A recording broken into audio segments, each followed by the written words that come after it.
I want to show you how you can build a custom GPT trained on your website's data that will be able to display images or GIFs in its responses. So here you can see the example I've got on my website is a step-by-step guide on how to embed these GPTs into your website, and it's showing GIFs as part of its responses, and it knows that these GIFs are relevant to that step of the process. For example, select the embedding model here. It's giving a demonstration of what the embedding model is. You can have it embedded in the corner, or you can have it as an iframe. Same thing here, log into your account. It's showing how to log into your account. So with ChatIQ, you're able to build custom chatbots trained on your entire website, and it has access to all of this information that it can use for its responses. So what I've done is I've put together an example where I have trained a chatbot on Figma.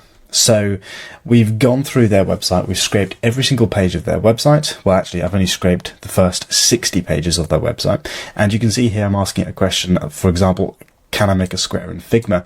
It knows how to do that. To make a square in Figma, follow these simple steps. Open your Figma file and select a rectangle tool from the toolbar. Click and drag on the canvas to create a square shape, and then to ensure it's perfect square, hold down Shift key while dragging to constrain the proportions. So it's very good for instructions and step-by-step guides. You can see it's also included this image in its response, and I'll go through how you can adjust what images it's including here. And we're constantly making improvements to this as well. Same thing goes for this. Again, it's used the same image in this response. Down here, you can see it's used this image, which we may not want it to actually use. So if we actually look at the different URLs that it's referencing for its response, you can see here if I go to the design URL, there isn't necessarily an image on this page that shows exactly how to do what we were asking. I mean, maybe this one would be useful, but most of their images are very sort of design based for their website.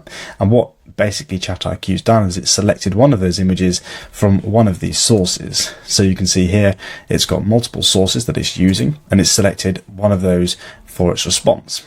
So if, for example, we decide we don't want this one, or we want a bit more information, we can actually click visit your image URL, and you can actually see it in large format. Obviously you can't see this one because it's in white. So let's do, I don't know, this one here. Click on I and then visit image URL. You can see this is the image that it's using. So if we decide, for example, that we don't want this image to ever show up again, if it's an icon or it's a logo, for example, we can always just click on remove, and then it will add it to a remove list, and it will no longer show in the response. The other images obviously will remain within the future responses. So there's a huge amount of things that you can do for this. It's very good for creating tutorial chatbots. So the main goal with ChatIQ is to build a chatbot that you can have on, for example, your software product, where people have questions on how to use the product, or there's specific step-by-step guides that need to be created. If you've got those already on your website, when you scrape your website, it will be able to access that information and formulate a response using that data.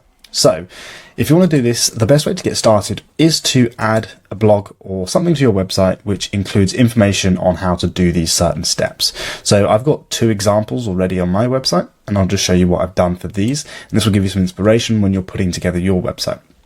So for example here, this is how to embed your ChatIQ bot into your website. So once you've built it, obviously you're going to want to be able to have it on your website for people to use or on your software. So I've just written a little article that explains step by step how to do this. And you can see here I've gone into a lot more detail than what the chatbot has done for its response.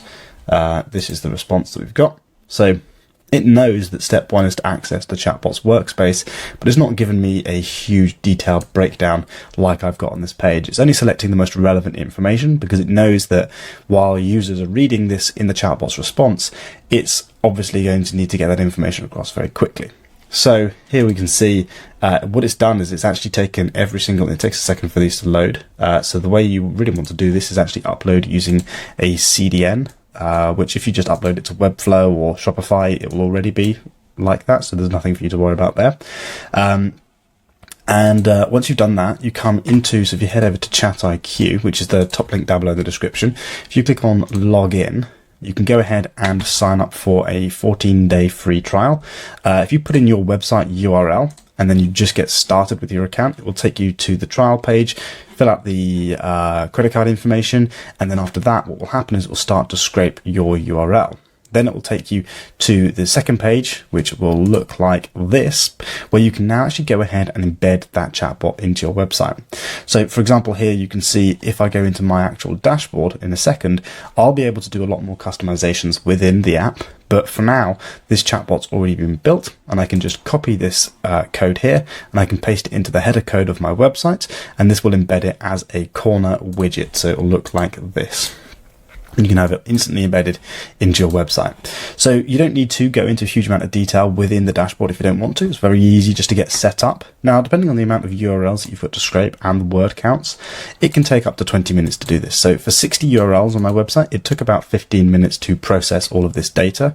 So bear in mind when you add it to your website, this chatbot may not yet have any information. So when you talk to it, it may not respond instantly. You're going to want to give it a little bit of time. And the easiest way to do that is come back, or if you click on add further customization, it'll take you to your dashboard. If you come into the dashboard page, you can see here, these are all of the URLs that I've got scraped. And you can see all of these are done. If we're unsure if it's being completed or not, you can see here it says it's been completed. If it's not completed, it will basically say it's still processing. So if they're still processing, then obviously you need to wait a little bit longer. You can see here 60 URLs are currently within my chatbot. I can see all the data down here that it's using for its responses.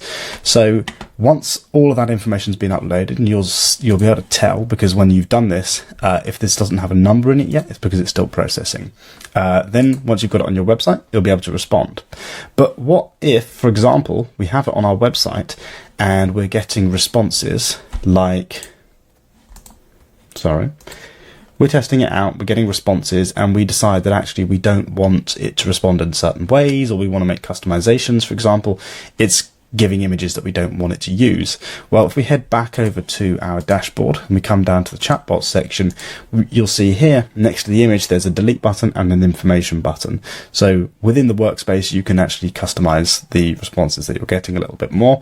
And like I say, I am working on improving this and coming up with different features. Right now, it can't display videos. So if you want to have a video in the response, the best way to do it is to create a GIF and add that to your website. But if you've got any additional questions, leave them down below in the comments. I'll be happy to answer any questions that you may have.